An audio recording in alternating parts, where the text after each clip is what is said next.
نے اگر اس کو سنا ہے تو پھر بھی آپ مبارک ہیں. آپ پڑھیں گے پھر بھی مبارک ہے, اور اس پر عمل بعد میں جب آپ کرتے ہیں تو پھر بھی کیا ہے؟ مبارک ہے. آپ بلیس ون ہے, مبارک ہے.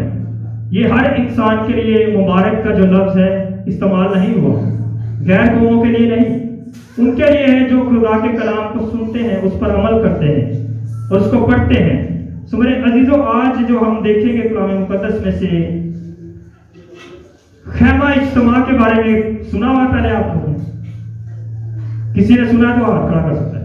خیمہ اجتماع کے بارے میں آج تھوڑا سا جو ہمارا کلام ہے وہ ہے تاریخ کو ہم تھوڑا سا دیکھیں گے اور کلام مقدس کو سیکھیں گے کہ مقدس موسیٰ جو تھے, خدا کا کلام اس پر نازل ہوا اور خدا نے اسے کہا کہ تو میرے لیے ایک مقدس بنا.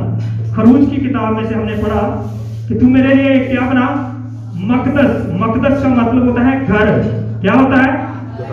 میری طرف توجہ کر کے جواب دینا مجھے. کیا ہوتا ہے؟ گھر. مقدس کہتے ہیں گھر کو. اور میرے عزیزو, مقدس موسیٰ کو یہوہ پاک خدا نے کہا کہ تم میرے لیے ایک مقدس بنا تاکہ میں آپ سب کے درمیان کیا کروں؟ سکونت کروں. سو میرے عزیزو, جب قوم بنی اسرائیل مصر کی غلامی میں تھے تو جب یہوہ پاک خدا نے, الوہیم خدا نے, سلوس خدا نے جب مرد خدا مقدس موسیٰ کو چنا کہ وہ قوم بنی اسرائیل کو مصر کی اس اسیری سے, غلامی سے چھڑائے, تو میرے عزیزو جب وہ بحر کلزم کو عبور انہوں نے کیا تو جب وہ راستے میں جاتے تھے تو خدا موسیٰ کے ساتھ ہم کلام ہوا اور اس نے کہا تو میرے لیے ایک مقدس بنا. سو میرے لیے عزیزو, پھر وہاں موسیٰ جو تھا وہ راستے میں رکتا, ایک جگہ پر قیام کرتا اور خیمہ لگاتا. خیمہ اجتماع. خیمے کا جو مطلب ہے وہ کسی کو پتہ ہے؟ خیمہ کہتے ہیں تمبو کو. کس کو کہتے ہیں؟ تمبو کو. اور اجتماع جہاں پر لوگ جمع ہوتے ہیں اس کو کہتے ہیں یکلیسیا. جو کنگریگیشن جب آپ بیٹھے ہوئے ہیں, اجتماع اس لوگوں کو کہتے ہیں. سو میرے عزیزو, تو خیمہ اجتماع. تو موسیٰ کے ساتھ خدا ہم کلام ہوا اور خدا نے کہا کہ تو خیمہ اجتماع لگا تاکہ میں آپ لوگوں کے درمیان سکونت کروں, بات چیت کروں.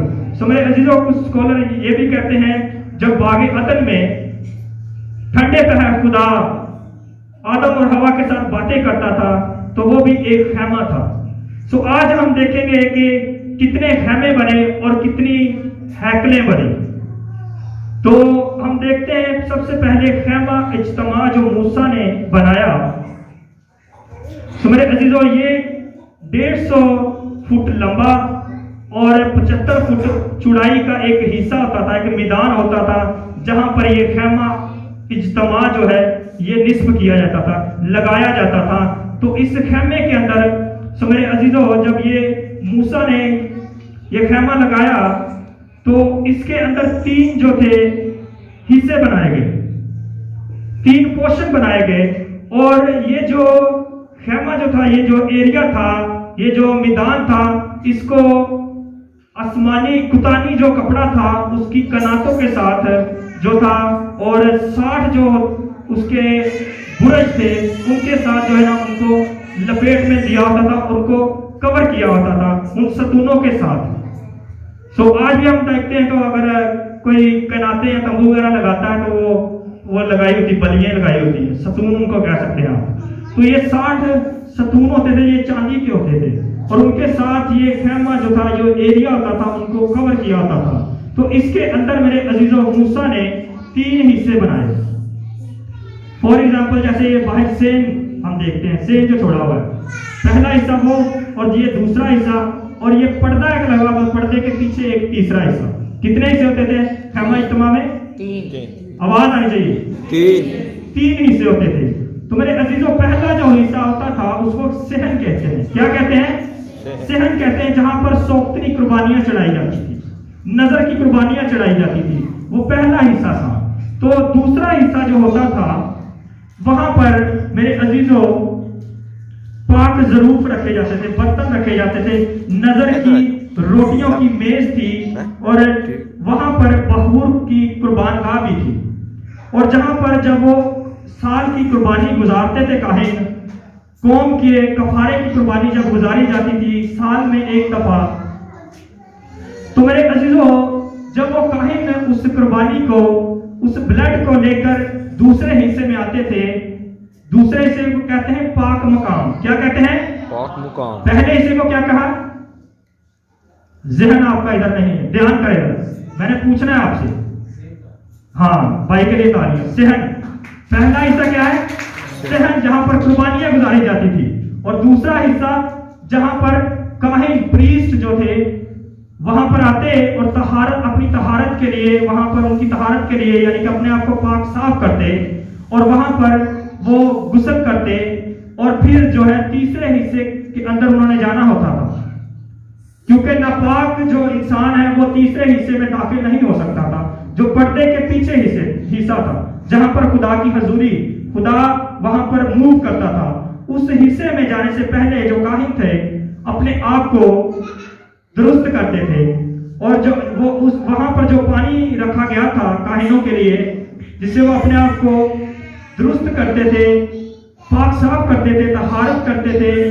تو میرے عزیزوں، اور وہاں پر ہم دیکھتے ہیں جب وہ قربانی کو اپنے آپ کو پاک صاف کر کے تیسرے حصے میں پردے کے پیچھے جب جانا ہوتا تھا اس نے قربانی کو لے کر، بلڈ کو لے کر، تو تیسرے حصے کے اندر کیا پڑا ہوا تھا؟ تیسرا حصہ جسے ہم پاک ترین مقام کہتے ہیں. کیا کہتے ہیں؟ پاک ترین مقام، ہولی آف ہولی پلیس، پاک ترین مقام، جہاں پر عہد کا صندوق پڑا ہوا تھا. کیا پڑا ہوا تھا؟ عہد کا صندوق پڑا ہوا تھا. اور عہد کا صندوق میرے عزیزوں وہ ایک صندوق تھا، اور وہ سونے سے مڈا ہوا تھا. کس کے ساتھ؟ خالی سونے کے ساتھ مڈا ہوا تھا، اور اوپر دو کروبی بنے ہوئے تھے. کیا بنے ہوئے تھے؟ آواز نہیں ہے. اوپر دو کروبی بنے ہوئے تھے، دو فرشتے بنے ہوئے تھے، جو ایک دائیں طرف اور ایک بائیں طرف، دونوں ایسے اپنے پروں کو پھیلائے ہوئے ہیں، اور اس کے درمیان کے اندر ایک جگہ تھی، اس کو کہتے تھے مرسی سیٹ، رحم گاہ. کیا کہتے تھے؟ رحم گاہ. جب کاہن میرے عزیزوں اس جاتا ہے تیسرے مقام پر، پردے کے پیچھے جب جاتا ہے، عہد کے صندوق کے اوپر اس بلڈ کو، اس قربانی کو اندھیرتا ہے، تو خدا کا جو غصہ ہوتا تھا وہ بلڈ کو دیکھ کر، اس بلڈ کی چھینٹوں سے خدا کا جو غصہ قوم کے لیے، جو وہ بدکاریاں کرتی تھی، خدا کی نافرمانی کرتی تھی، خدا کے حضور میں جھکتے نہیں تھے، شکر گزاریاں نہیں کرتی تھی، تو سال کے لیے ایک دفعہ ان کا کفارہ ہوتا تھا. تو میرے عزیزوں کفارہ ہو جاتا تھا، اور پھر سال کے یہ ہر سال جو موسیٰ تھا نا یہی پیٹرن کو استعمال کرتا تھا. پھر ہم دیکھتے ہیں میرے عزیزوں عہد کے صندوق کے اندر کچھ پتہ ہے آپ کو کیا کیا پڑا ہوا تھا جہاں پر خدا کی حضوری آتی تھی؟ عہد کے صندوق کے اندر 3 چیزیں تھیں. کتنی چیزیں؟ 3. دھیان کریں پہلے میری طرف. کتنی چیزیں تھیں عہد کے صندوق کے اندر؟ 3 چیزیں. اور وہ 3 چیزیں ہم دیکھیں گے. احکام خداوندی جس کو ہم شریعت کہتے ہیں، 10 کمانڈز، 10 حکم کہتے ہیں، وہ تھے. اور موسیٰ اور ہارون کی لاٹھی تھی، اور وہ مرتبان جن کے اندر وہ کھانا کھاتے تھے آسمان سے جب من برستا تھا. میرے عزیزوں، تو ہم دیکھتے ہیں کہ خدا کی حضوری یہاں پر آتی تھی، اور قوم کا یہاں پر کفارہ کیا جاتا ہے. یہ پہلی جو تھی ہیکل بھی کہہ سکتے ہیں، خیمہ اجتماع تھا جو خیمہ لگایا گیا. میرے عزیزوں پھر ہم دیکھتے ہیں کہ مقدس داؤد جس کے بارے میں لکھا ہے، خدا کہتا ہے کہ یہ میرے دل کے موافق مجھ کو مل گیا. کیا کہتا ہے خدا؟ میرے دل کے موافق مجھ کو مل گیا. دوسرا پوائنٹ ہمارا داؤد کا خیمہ اجتماع. اور داؤد چاہتا تھا، ڈیزائر کرتا تھا، اس کے دل کے اندر خواہش تھی کہ میں خدا کا گھر بناؤں. اور کیا وہ بنا سکا؟ نہیں بنا سکا، کیونکہ اس کی زندگی میں گناہ آ چکا تھا. حالانکہ خدا خود کہہ رہا ہے کہ میرے دل کے موافق مجھے داؤد مل گیا ہے، کیونکہ وہ ایک جنگجو تھا، ایک سورما تھا، اور ایک ورشپر تھا، بہت اچھا اور اچھا چرواہا تھا. میرے عزیزوں اس کی زندگی میں گناہ آ گیا. جنگ کا ماحول ہے اور سب جنگ پر جا رہے ہیں، اور داؤد جو تھا اپنے محل کے اوپر ٹہلنا شروع کر دیا اس نے. تو ابلیس نے اس کو گمراہ کیا، اور ہتی اوریا کی بیوی جس کا نام بیتسبا تھا، وہ نہا رہی تھی، اور اپنے محل سے وہ جب ٹہل رہا تھا تو اس کی نظر اس پر پڑ جاتی ہے. سو میرے عزیزوں، تو وہ اس کے ساتھ صحبت کرتا ہے اور اس کی زندگی میں گناہ آ جاتا ہے، اس لیے وہ خدا کے گھر کو نہ بنا سکا. سو میرے عزیزوں، کچھ کام میں آپ کو بتانا چاہتا ہوں ایسے ہوتے ہیں جو خدا ہم سے کرواتا ہے، اور کچھ کام خدا کے ایسے پلان ہیں جو آنے والی ہماری نسلوں سے کرواتا ہے. سو اس لیے میرے عزیزوں، داؤد چاہتا تھا کہ میں خدا کا گھر بناؤں، لیکن وہ نہ بنا سکا. اس طرح اس کی زندگی میں کچھ کمیاں آئیں، لیکن خدا نے اس کو پھر معاف کیا. اس نے ریپینٹ کیا، توبہ کی، دوبارہ خدا کے حضور میں جھک گیا، بو ڈاؤن ہوا، اور خدا نے داؤد کو معاف کیا. سو میرے عزیزوں، پھر ہم دیکھتے ہیں تیسرا جو ہمارا پوائنٹ ہے وہ ہے سلیمان کی ہیکل. پہلے 2 خیمے بنائے موسیٰ نے، اور داؤد بھی خیمہ ہی بنا سکا، وہ ہیکل نہ خدا کی بنا سکا. تو ہم دیکھتے ہیں تیسرا جو ہمارا پوائنٹ ہے وہ ہے سلیمان کی ہیکل. کس کی ہیکل؟ سلیمان، جو کہ میرے عزیزوں داؤد بادشاہ کا بیٹا تھا، اور یہ اس عورت سے ہوا تھا، بیتشبہ تھے جو ہتیوریا کی پہلے بیوی تھی، اس سے ہوا. اور خدا نے جب داؤد بوڑھا ہو جاتا ہے اور سلیمان اپنے باپ کی جگہ پر سلطنت سنبھالنے کو ہے، سو میرے عزیزوں، تو اس نے 1000 قربانی چڑھائی. کتنی قربانی چڑھائی؟ 1000 سلیمان نے قربانیاں چڑھائی، اور خدا کے حضور میں اپنے دل کو انڈیلا اور کہا کہ اے یہوہ پاک خدا، الوہیم خدا، ادونائی خدا، تو مجھے یہ جو لوگ دیے ہیں ان کے انصاف کے لیے مجھے حکمت دے. جب خدا نے اس کی قربانی کو دیکھا تو اس کی قربانی کو قبول اور منظور کیا، تو خدا نے پھر اس کو حکمت سے بھرا. اس نے کوئی لالچ نہیں مانگا، روپیہ پیسہ نہیں مانگا، دھن دولت نہیں مانگی. سو میرے عزیزوں، اس نے حکمت کو مانگا. سو میرے عزیزوں، خدا پھر اس ڈیزائر سے، اس خواہش سے بہت خوش ہوا، اور خدا نے اس کو حکمت دی. اور خدا نے کہا کہ یہ دنیا کی روپیہ پیسہ، دن دولت، عزت، شہرت تجھے فری میں دی. تو اب جب آپ خدا کے ساتھ کامل طریقے سے، اچھے طریقے سے چلتے ہیں، تو خدا آپ کو تمام زمینی اور آسمانی برکتوں سے بھرنے کی قدرت رکھتا ہے. ہاللیلویا، ایمان رکھتے ہیں. سو میرے عزیزوں، ہم نے کرنا کیا ہے کہ اپنے پورے دل سے خدا کے گھر میں آئیں، اس کی حضوری میں آئیں، تاکہ آپ اس کلام کو اپنی زندگیوں میں لے سکیں. میں آپ کو ایک بات بتانا چاہتا ہوں، ٹاپک کے اندر نہیں ہے. تو میرے عزیزوں، اگر آپ اپنی پوری فیملی کو یہاں پر چرچ میں لے کر نہیں نہ آ رہے تو آپ اس کے ساتھ دشمنی کر رہے ہیں.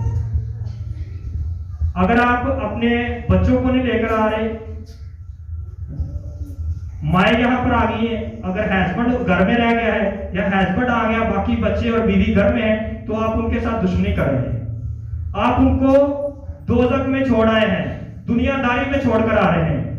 اس کلام کو وہ پڑھتے نہیں، اس کو سنتے نہیں، اور وہ کیسے مبارک ہو سکتے ہیں؟ آپ ان کے ساتھ دشمنی کر رہے ہیں.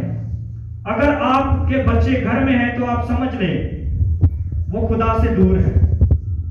یہ ہمارا فرض بنتا ہے آپ کو بتانا، پیرنٹس کو بتانا کہ آپ اپنے بچوں پر غور کریں.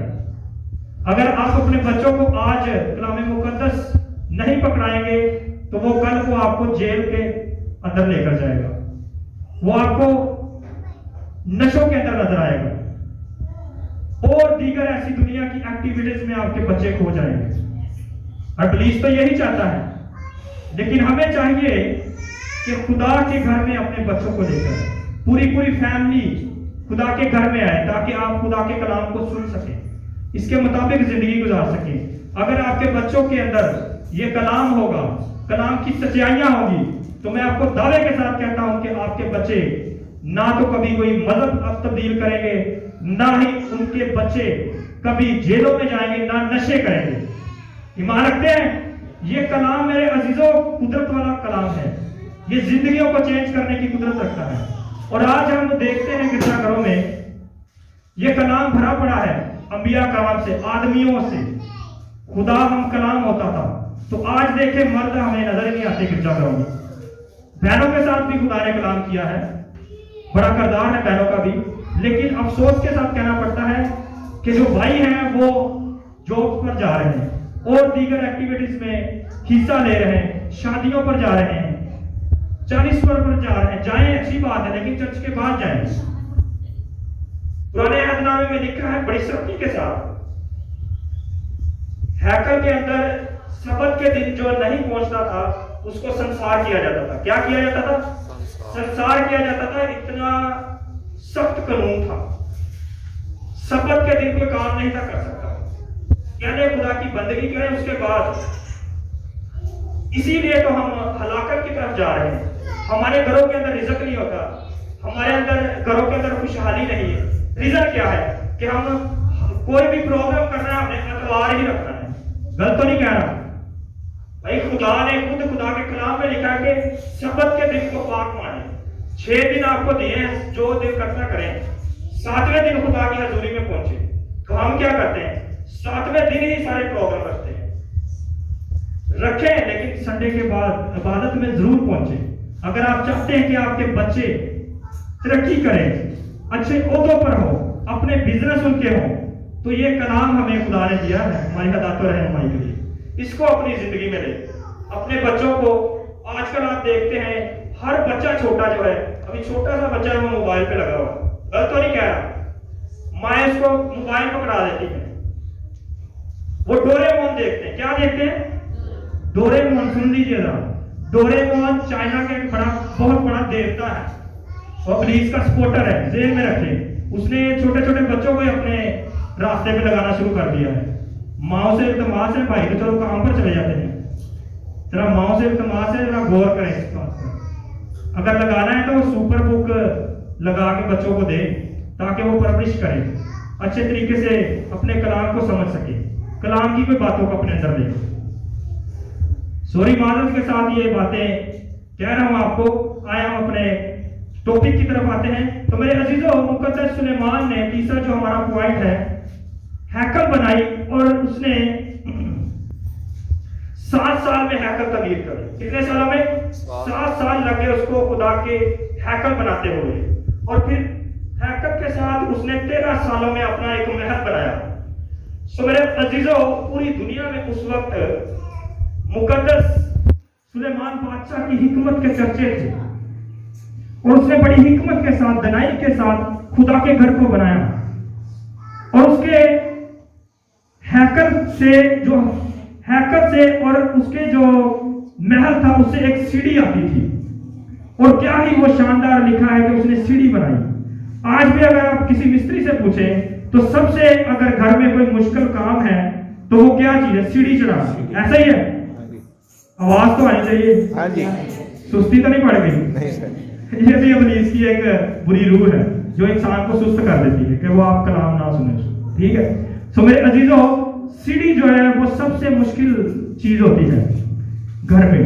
تو میرے عزیزو، سلیمان نے اپنے محل، سیڑھی محل سے آتی تھی سیڑھی، اور ہیکل میں جاتی تھی جہاں سے وہ آتا تھا۔ اور بیت سبا کی ملکہ ہے، یہ ملک ہے سبا کی ملکہ، اسپیشل جو ہے سلیمان کے پاس آتی ہے اس کی حکمت کے چرچے سن کر، اور اس سے کچھ سوالات کرنے کے لیے آتی ہے، اور اس کے ساتھ وہ سونا، مر، لبان اور دال چینی، بہت سے مسالہ جات لے کر آتی ہے۔ اگر وہ میرے سوالوں کے جواب دے گا تو میں اس کو دوں گی۔ تو میرے عزیزو، حکمت سے بھرا ہوا تھا، خدا سے محبت کرتا تھا سلیمان۔ سو اس نے جب وہ سیڑھی دیکھی سبا کی ملکہ نے، تو وہ دیکھ کر دنگ ہو گئی۔ کیا ہو گیا؟ سست پڑ گیا لگتا مجھے، دیکھ کر کیا ہو گئی؟ دنگ ہو گئی، پریشان ہو گئی کہ یہ کیسی حکمت ہے اس کے پاس۔ تو میرے عزیزو، پھر اس نے کہا، سلیمان سے کہا کہ مبارک ہے یہ تیرے جو نوکر ہیں، مبارک ہے تیرے یہ نوکر جو تیرے ساتھ رہتے ہیں۔ سو میرے عزیزو، جب آپ خدا کی قربت میں رہتے ہیں، اچھے خادموں کے ساتھ آپ کی رفاقت ہوتی ہے، تو لوگ آپ کو کیا کہیں گے؟ مبارک کہیں گے، جس طرح سبا کی ملکہ نے کہا کہ تیرے نوکر مبارک ہیں۔ سو میرے عزیزو، جب اس ہیکل تعمیر کی گئی تو یہاں پر سلیمان سے ایک غلطی ہو گئی ہے جو کہ شریعت کے مطابق نہیں تھی۔ شریعت کے مخالف اس نے کچھ کام کیے، اور وہ کام کیا تھا؟ فرعون کی بیٹی سے اس نے شادی کروائی۔ کیا کی؟ کس سے شادی کی؟ فرعون کی بیٹی کے ساتھ اس نے شادی کی کیونکہ وہ غیر مذہب تھے اور شریعت کہتی ہے غیر مذہب میں ہمیں شادی کرنا جائز نہیں. اور بھی بہت سے کام تھے جو شریعت کے خلاف سلیمان سے سرزد ہوئے. سمے عزیزوں مقدس ہیکل کے اندر ناپاک لوگ آنا شروع ہو گئے کیونکہ اس کے دوست تھے. اور افسوس کے ساتھ ایک اور چیز کہ اس بیٹی کے لیے فرعون کی بیٹی کے لیے اس نے سلیمان نے ایک مندر بھی بنوایا اور خدا اس سے ناراض ہو گیا. خدا سلیمان سے ناراض ہو گیا اور میرے عزیزوں اور ناپاک لوگ ہیکل میں آئے اور مقدس برتنوں کو یوز کیا. یہ جو ہیکل کے برتن ہوتے ہیں، ساز ہوتے ہیں، چیزیں ہوتی ہیں میرے عزیزوں یہ مخصوص ہوتی ہیں. ان کو کاہن جو تھے وہ تیل کے ساتھ، زیتون کے تیل کے ساتھ ان کو مسح کرتے تھے. ہیکل کی جتنی چیزیں ہوتی تھی سو میرے عزیزوں تو ان ناپاک لوگوں نے ان برتنوں کو استعمال کیا، یوز کیا اور خدا کا غصہ جو تھا بھڑکا. اور پھر بابل نے میرے عزیزوں شور کرتا ہوں ٹائم کم ہے. پھر بابل کی حکومت نے نبوکدنصر نے اس ہیکل کو برباد کر دیا. کیا کر دیا؟ برباد. جو سلیمان نے ہیکل بنائی تھی اس کو برباد کر دیا. اور یہاں پر حزقیل نبی نے بھی ایک اسپیشل گوئی کی تھی کہ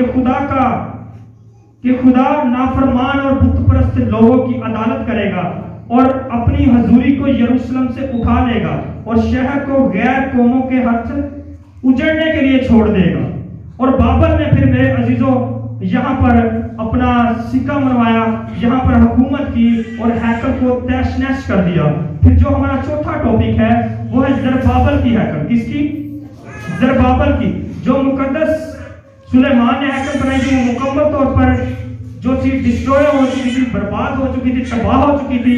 اور بابل نے وہاں پر حکومت کی اور بابل نے پھر جو یہودی جو اسرائیلی بچ گئے تھے ان کو وہ بابل میں لے گیا، ان کو اسیر کر دیا.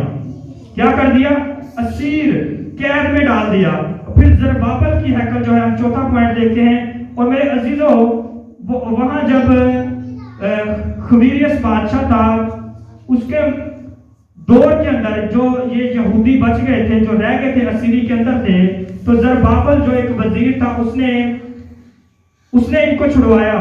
اور یہ دوبارہ جو ہے پھر یہ یروشلم میں آتے ہیں اور ہیکل کو دیکھتے ہیں اور ہیکل کی مکمل طور پر بربادی ہو چکی تھی. اور اس کو میرے عزیزوں اس ہیکل کو یہ دوبارہ تعمیر کرتے تھے. یہ جو لوگ تھے جو یہودی بچ گئے تھے اسیری سے جو واپس آئے تھے یہ چند لوگ تھے، کوئی زیادہ تعداد نہیں تھی، چند لوگ تھے. جب یہ آئے تو میرے عزیزوں سردار کاہن اور یشوا اور گورنر زربابل نے ان کی بڑی ہیلپ کی. اور اس وقت ہیکل کی تعمیر کے لیے ہجی نبی اور زکریا نبی نے بڑا کام کروایا. کس نے؟ ہجی نبی اور زکریا نبی کا یہ دور تھا. انہوں نے پھر یہ ہیکل جو ہے دوبارہ تیار کروائی، لیکن اچھے طریقے سے نہیں تھی، بس نام نشان سمجھ لیں. اس ہیکل کو دوبارہ تعمیر انہوں نے کروایا.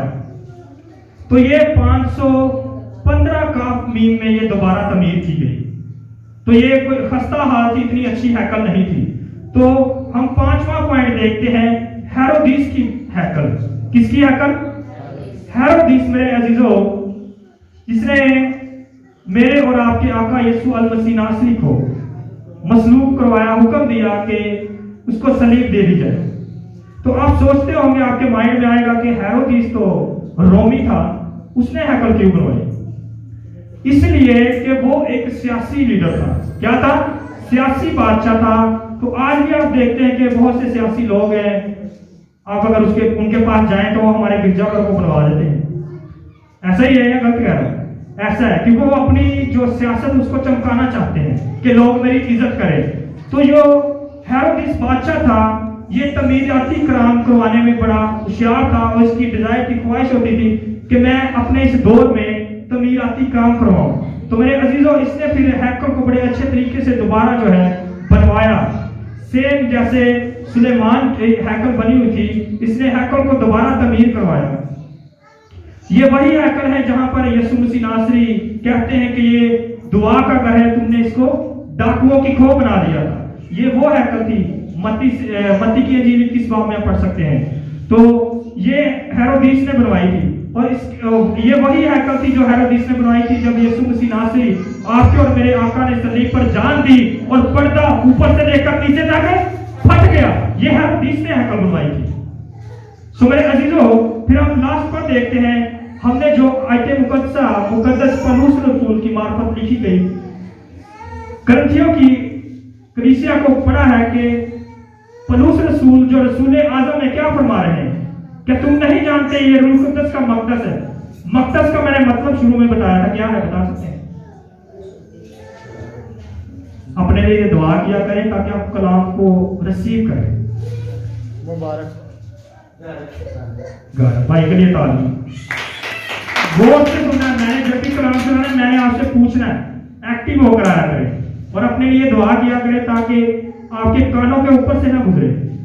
ٹھیک ہے, بڑے کا بلڈ اپنے کانوں کے اندر مانگا کریں تاکہ آپ سننے والے کان حاصل کریں. سو میرے عزیزو مقدس پولس رسول فرماتے ہیں کہ تم نہیں جانتے کہ یہ روح القدس کا مقدس ہے, یہ خدا کا گھر ہے اور خدا کا روح اس میں بسا ہوا ہے. تو ہم کیا کرتے ہیں اس مقدس کے اندر؟ کیا ہم نے خدا کو رکھا ہوا ہے؟ آپ سے سوال ہے. ہم نے تو دنیا کو اپنے اس دل کے اندر رکھا ہوا ہے, دنیا کی عیش و عشرت کو, دنیا کی چیزوں کو ہم اولویت دیتے ہیں اور خدا کو ہم کہاں پر رکھتے ہیں؟ ہمیں آج اس کلام کو اپنی زندگی میں لینا ہے. یہ خدا کا مقدس اگر اس کو کوئی برباد کرنا چاہے گا یا دنیا داری کے عیشوں میں لچنوں میں اپنی زندگی گزارنا چاہے گا تو خدا اس کو برباد کر دے گا. خدا کے کلام میں لکھا ہے کرنتھیوں میں.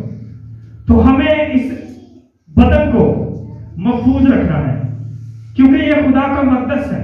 اس میں روح القدس کو ویلکم کرنا ہے. اپنے اندر روح القدس کو ویلکم کیا کریں. جب آپ اپنی دعا کرتے ہیں, پرسنل پریئر کرتے ہیں, تو اس اسٹرکچر کے لیے اس کے اندر روح القدس کو ویلکم کیا کریں, بڑے کے بلڈ کو مانگا کریں تاکہ یہ جو کلام آج ہمیں ملا ہے کہ ہم اس بدن کی, اس مقدس کی صحیح طریقے سے جو ہے رہنمائی کر سکیں تاکہ ہم ابدیت میں 1000 سالہ بادشاہی میں داخل ہو سکیں. 1000 سالہ بادشاہی میں جو ایمانداروں کے لیے جب یسوع مسیح ناصری نے دوسری آمد میں آنا ہے تو 1000 سالہ بادشاہی ہوگی. 1000 سال تک جو ہے ہم اس دنیا میں یسوع مسیح کی بادشاہی میں رہیں گے. اس کے بعد ابدیت. اگر آپ چاہتے ہیں کہ 1000 سالہ بادشاہی میں داخل ہوں, ہمیشہ کی زندگی اٹرنل لائف کو حاصل کریں, تو ہمیں اس مقدس کو محفوظ رکھنا ہے. کیا کرنا ہے؟ دنیا کی خواہشوں کو, دنیا کی ڈیزائر کو رد کر اس مقدس کو ہم نے کیا کرنا ہے؟ محفوظ رکھنا ہے اور اس مقدس میں روح القدس کو آنے دینا ہے. ہاللیلویا. خداوند آپ سبوں کو اس کلام پر عمل کرنے کی توفیق دے. آمین.